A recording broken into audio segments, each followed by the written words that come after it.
Assalamualaikum warahmatullahi wabarakatuh.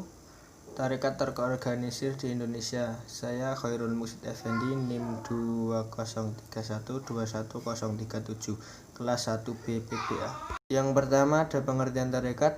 Menurut istilah, tarekat adalah jalan yang mengacu pada suatu sistem latihan meditasi maupun amalan-amalan, contohnya muraqabah, zikir, wirid, dan sebagainya, yang dihubungkan dengan sederet guru sufi. Asal kata tarekat dalam bahasa Arab ialah tarikah, yang berarti jalan, keadaan, aliran, atau garis pada sesuatu.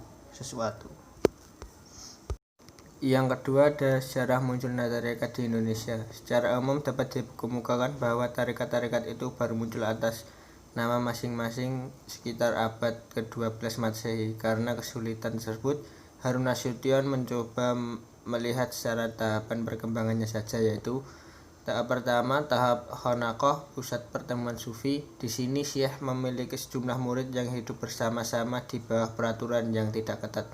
Yang kedua ada tahap Thariqah, yaitu pada abad ke-13 Masehi. Pada masa ini sudah terbentuk ajaran-ajaran, peraturan-peraturan, dan metode tasawuf.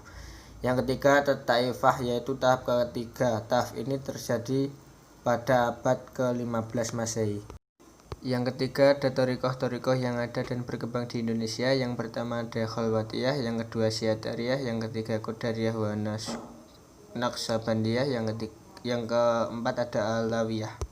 Tarekat pertama yaitu Khalwatiyah. Khalwatiyah adalah penduduk daerah Sulawesi Selatan. Yang pertama memperkenalkan adalah Syekh Yusuf Tajul Khalwati Al-Makassari. Ada Syekh Abdus Somad Al-Palimbani yang membawa tarekat Samaniyah, yang merupakan cabang Al-Khawaltiyah di Sumatera. Kemudian tarekat Syatariyah yang disebarkan oleh Syekh Abdul Rauf Sinkel di Sumatera Selatan. Yang selanjutnya ada Syatariyah. Syatariyah pada umumnya tidak begitu mementingkan segi syariat dan juga tidak menekankan sekali kewajiban sholat 5 kali sehari, tetapi mengajarkan sholat permanen. Dalam tasawuf Syatariyah, dasar intelektual pada umumnya lebih luas dipelajari dan dipraktekkan daripada dalam tarekat Naqsabandiyah. Dasar teoritis dan spekulatif untuk tarekat Syatariyah adalah ajaran martabat 7 yang sebenarnya tidak berhubungan dengan praktek ritual tarekat itu. Selanjutnya ada Qadariyah wa Naqsabandiyah. Tarekat Qadariyah wa Naqsabandiyah merupakan tarekat muktabarah yang didirikan oleh ulama Indonesia Ahmad Al-Khatib Sambas dari Kalimantan Timur. Tarekat ini mengalahkan tarekat yang sebelumnya paling populer di Indonesia, yaitu Samaniyah. Ketika ia wafat pada tahun 1873 atau 1875, khalifahnya bernama Abdul Al-Karim dari Banten menggantikan sebagai syekh tertinggi tarekat ini. Namun Abdul Al-Karim harus ke Mekah untuk menggantikan kedudukan sang syekh.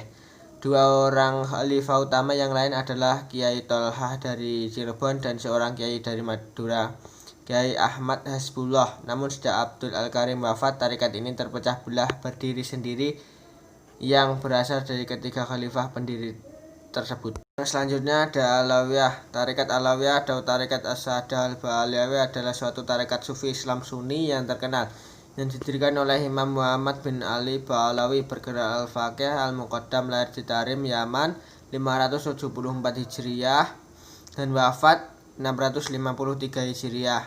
Tarekat ini berkembang kemudian semakin berkembang dengan pesat di tangan Imam Abdullah bin Alawi Al-Haddad. Cukup sekian, apabila ada salahnya saya mohon maaf. Wabillahi taufiq wal hidayah. Wassalamualaikum warahmatullahi wabarakatuh.